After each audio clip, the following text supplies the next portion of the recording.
Hey guys, I'm taking a little detour from my cabinet project, and instead I'm going to be retrofitting some old lights and adding some new lights with these LED puck lights throughout my house. So a disclaimer before I get into this, I'm not an electrician, so anything I'm showing you, take it with a grain of salt and make your safest and best decisions for yourself. So I guess to start off with, I should talk about these lights and why I chose them. I actually bought two 12 packs of these off of Amazon for $240. It worked out to be $10 for each light. It was an awesome price. You got the light and that electrical box right there. So I picked these for a number of reasons, and first off, they don't need a can. The wiring box can just sit up on the drywall of your ceiling, even if there's insulation, because they are IC rated, and IC means insulation contact. I had a combination, so it was good. I had some that just sit up there and there's no insulation whatsoever, but a couple where there's insulation and I don't have to worry about it. They're just going to be safe.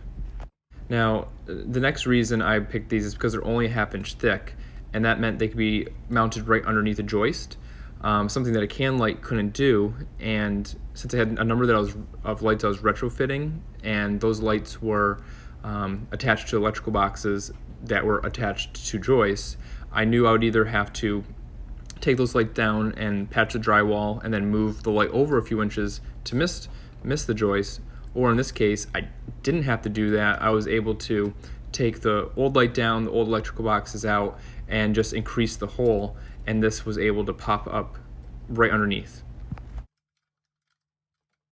And the last big reason I picked these was because I didn't exactly know what I wanted as far as like the temperature of my lights and just how many lights I wanted or didn't want for how bright it was going to be. These have a selector. You can change the light from a 3000, 4000, or 5000 just by toggling it left and right. Once you do that, you pop it up in the ceiling and you're kind of committed, but get the ladder out, pop the light down, and again you could switch it. I ended up doing 3000 for my whole house. That's the more like the warm kind of color. 5000 is much more like daylight. Maybe if you were going to do it like in a garage or workshop kind of space, you would go with that. And the second thing is you can attach these to a dimmer switch at the wall. So say I got my 3000K selected and I like that warmth, but I maybe have a few too many lights and it just makes the room too bright. You can go to your dimmer and drop it down a little bit and your room's not quite as bright now.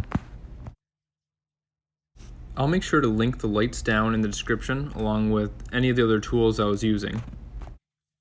I am planning on putting out this video along with 3 others and how my installation went, mounting these lights underneath some joists, how I was able to take some old holes and get good clean cuts in my ceiling with a bigger hole saw.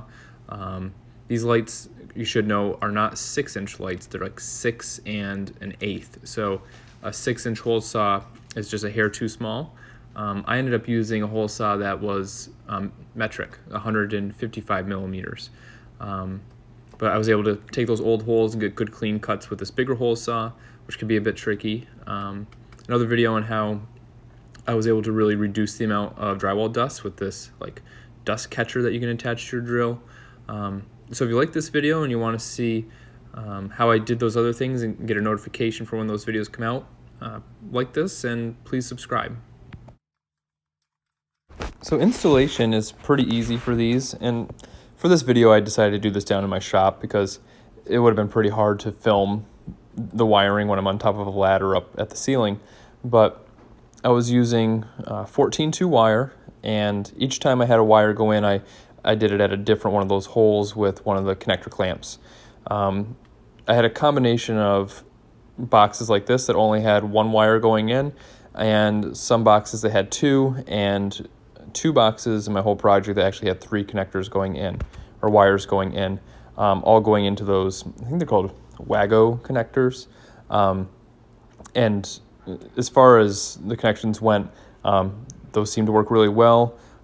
Using the connector clamps made me feel okay using those connectors versus like twisting them tight in a wire nut, which you could do. You could clip these off and do that if you wanted, but I used these connectors and it seemed to be fine. They have the one wire going in, and they had 3 open slots left. The boxes that I put 3 different wires into it and filled up all 4 of those, the one spot was full already, and the other 3 open spots. It was a very tight box, so I had to make sure that the wire that I was putting into the box was pretty short, long enough to work with, but no real extra. But like in this situation with just one wire going in, there was plenty of space. And after I plugged it into the Wago, I wrapped it with electrical tape just in case there's a little extra wire hanging out, or if it got pulled. I don't think it would help too much with that, but just a little extra security.